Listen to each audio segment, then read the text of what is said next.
Le tabac nuit à la santé, cela n'arrête pas pour autant les fumeurs. La médecine traditionnelle et moderne sollicitée pour trouver des solutions. La situation sanitaire en Côte d'Ivoire au cœur d'une rencontre entre la tutelle et les acteurs du système des Nations Unies. Et puis au Maroc, l'art de rue s'exprime à Casablanca, un talent qui paie des images qui attirent plus d'un. Madame, Monsieur, bonjour, bienvenue dans le 12h30. Le tabac tue, pourtant de nombreuses personnes fument, ce qui bien évidemment nuit à leur santé. Une journée sans tabac a même été initiée pour interpeller sur le danger que représente la consommation du tabac. Cependant, certains fumeurs tentent de se défaire de ce tabac sans succès. Ils se tournent alors vers la médecine traditionnelle et moderne pour y arriver. Laetitia Manglé s'est penchée sur la question dans le dossier du dimanche. Chiquer, mâcher, fumer ou inhaler, le tabac est aujourd'hui, selon l'Organisation mondiale de la santé, l'un des rares produits au monde qui tue un adulte sur 10. Et la cigarette reste la forme de consommation la plus répandue. De plus, elle contient 4000 substances nocives, dont la nicotine, qui rend le fumeur dépendant. En Côte d'Ivoire, le phénomène fait rage. 22,1% de la population sont des fumeurs actifs. Un chiffre de l'OMS qui évolue au fil du temps. Et pour traduire cela, les conséquences dévastatrices du tabac sur l'organisme humain. Le patient qui fume peut s'exposer à des infections respiratoires. Il y a aussi des complications à long terme qui vont détruire le poumon. Donc le cancer du poumon qui guette tout fumeur. Certains fumeurs semblent ignorer les dangers liés à la consommation abusive de la cigarette. Pour Ahmed et Siaka, qui sont de grands fumeurs, mettre fin à la cigarette ne serait pas impossible, mais plutôt difficile. Franchement dit, ça me fatigue, mais je vais arrêter, je ne peux pas. Je ne sais pas comment je vais faire pour arrêter. La cigarette, ça dérange vraiment. Parce que souvent, quand tu dors même la nuit, tu n'arrives pas à dormir.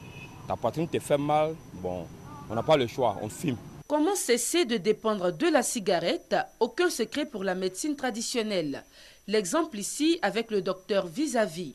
Dès que tu es un grand fumeur et puis vous venez me voir, je te sers le médicament. Ça, voici la petite bouteille que vous voyez là. Je remplis un comme ça et puis je te sers un petit verre de thé là. Sur le champ.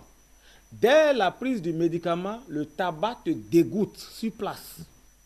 Cet après-midi, son cabinet grouille de monde.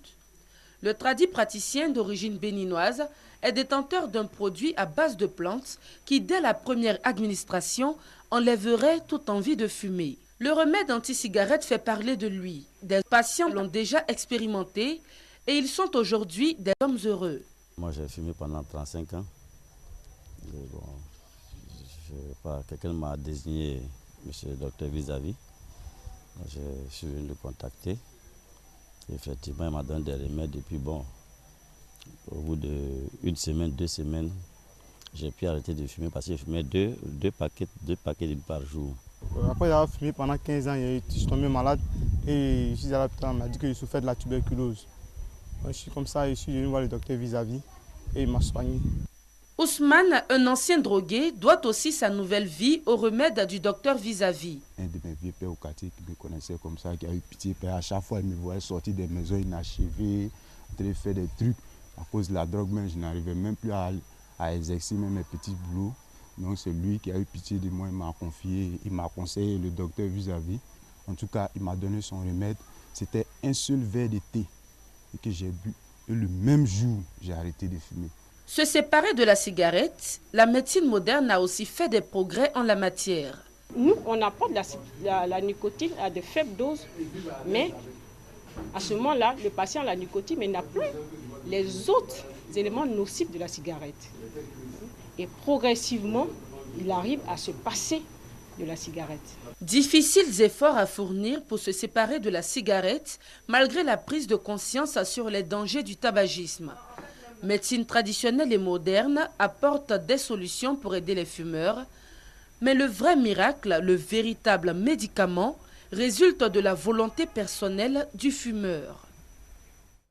La santé des populations au cœur d'une rencontre entre le ministre de la Santé et de la lutte contre le sida et les acteurs du système des Nations Unies. Plusieurs points ont été évoqués, notamment la protection de la mère et de l'enfant, l'amélioration des soins dans les centres de santé.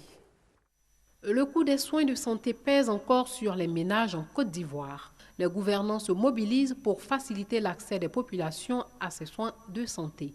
Des efforts sont d'ailleurs fournis pour réhabiliter 400 établissements sanitaires et améliorer les différents plateaux techniques. La ministre de la Santé et de la lutte contre le sida a rencontré les acteurs du système des Nations Unies pour en parler.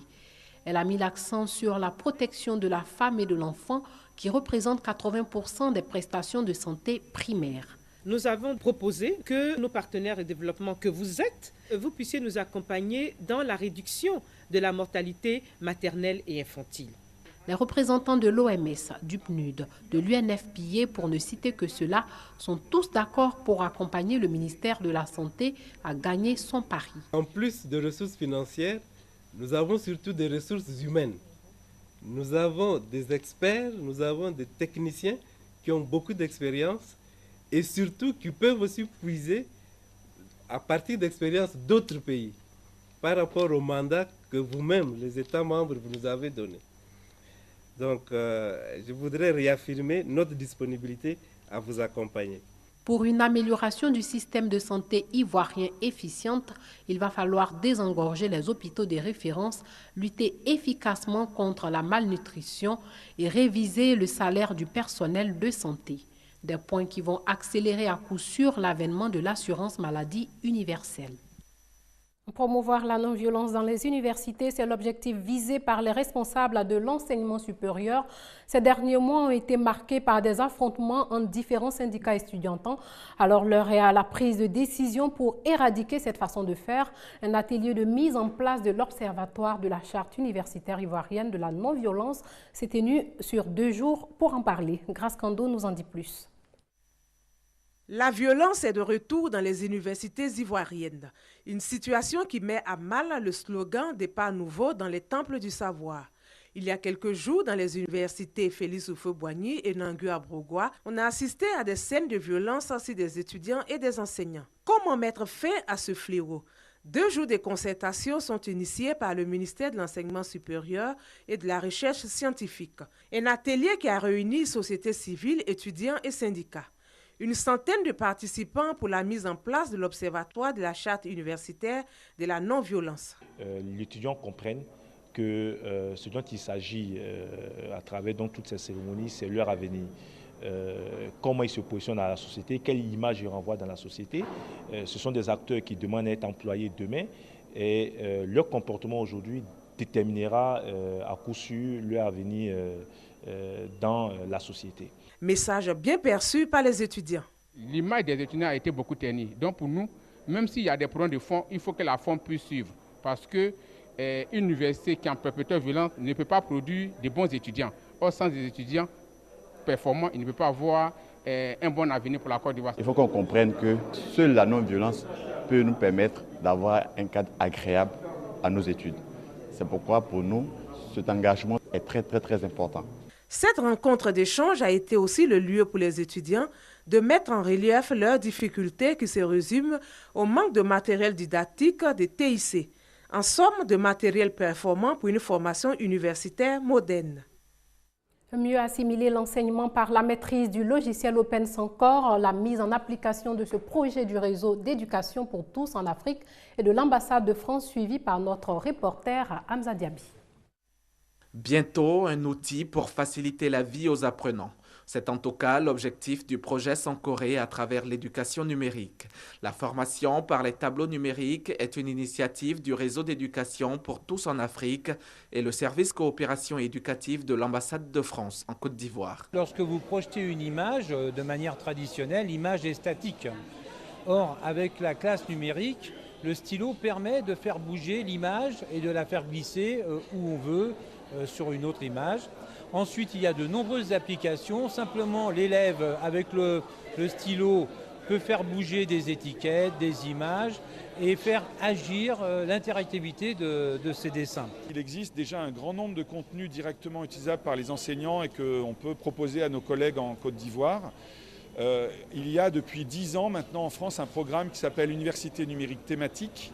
Et ces universités numériques thématiques ont produit plus de 100 000 ressources pédagogiques utilisables dans l'enseignement, que ce soit en médecine, en sciences, en histoire, en géographie, en mathématiques. Pour une meilleure maîtrise et une vulgarisation de l'outil, une formation des formateurs est initiée. On n'a jamais eu accès à un tableau numérique. On avait des appréhensions, on ne savait pas à quoi ça répondait. Mais depuis 4 jours, nous avons pratiqué, touché à cet outil-là. Nous avons tous aujourd'hui le logiciel sur nos ordinateurs. Donc c'est ça, cela. On peut réaliser tout à partir de cet outil-là, ce logiciel. Grâce à ce projet, un important lot de tableaux numériques sera attribué au ministère de l'Éducation nationale et de l'enseignement technique et aux ONG afin de les accompagner pour les formations en faveur des exclus de l'éducation.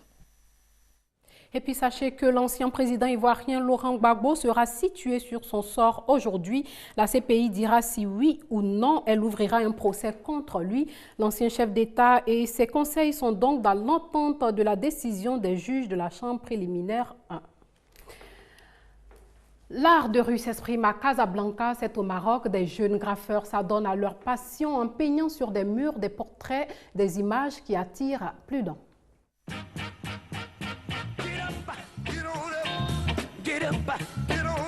Du bleu au bout des doigts. La trentaine, autodidacte, Moran repeint la Médina. Il est un des pionniers du graphe au Maroc, un des rares à braver l'interdit. Je fais ça pour rendre les gens heureux.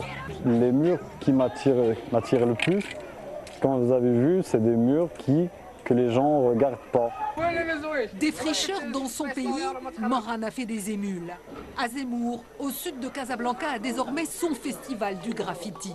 L'occasion pour les graffeurs marocains de se frotter à des maîtres venus d'ailleurs. Les graffeurs marocains sont déjà bons. Ce qui leur manque, c'est un peu plus de technique.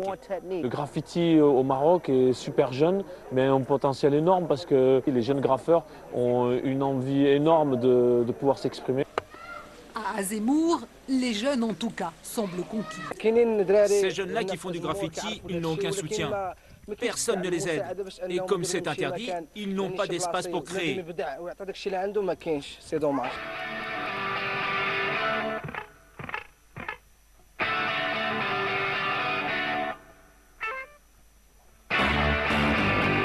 Interdit, passible d'amende, sauf dans les lieux dédiés.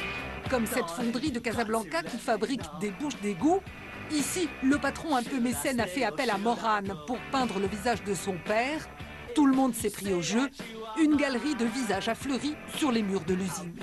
Il y a des portraits, disons, d'ouvriers dans des coins et recoins de l'usine. Bon, au-delà de ça, au-delà que les gens se sont vraiment appropriés le projet parce qu'ils étaient représentés, ça leur a donné, ça les a valorisés. Avoir un espace aussi monumental, c'était l'occasion unique de laisser ces artistes s'exprimer. À Casa, un autre lieu, une friche industrielle. Cette fois, les anciens abattoirs offrent aussi leurs murs aux graffeurs. C'est un musée à ciel ouvert, une soupape aussi pour les jeunes de ce quartier populaire de Roche-Noire. En Afrique du Sud, un responsable du syndicat national des mines a été tué par des hommes armés à Marikana. En Corée du Sud, des employés ont été contraints d'acheter des logements sous la pression de leurs employeurs lors de la crise asiatique. Des projets d'urbanisme restés inachevés, ce qui a amené certains acquéreurs à traduire des constructeurs en justice. Et puis, nouvelle tornade meurtrière aux États-Unis, moins de 2 semaines après celle qui avait dévasté la ville de Moore dans l'Oklahoma et tué 24 personnes. De nouvelles tornades dans le Midwest américain ont fait samedi 14 morts, dont 2 enfants. Américains, une nouvelle fois frappé par une puissante tornade. Des vents soufflant à 145 km/h ont causé la mort de 14 personnes et d'importants dégâts matériels. Principalement touchée, la ville d'Oklahoma où l'on compte des centaines de blessés.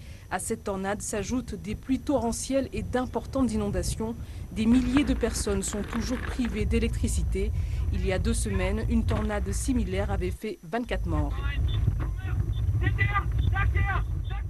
Et puis 3 chasseurs d'orage ont été aussi tués hier soir alors qu'ils pourchassaient l'une des plus puissantes tornades. Voilà, c'est la fin de ce journal. Merci de l'avoir suivi et portez-vous bien.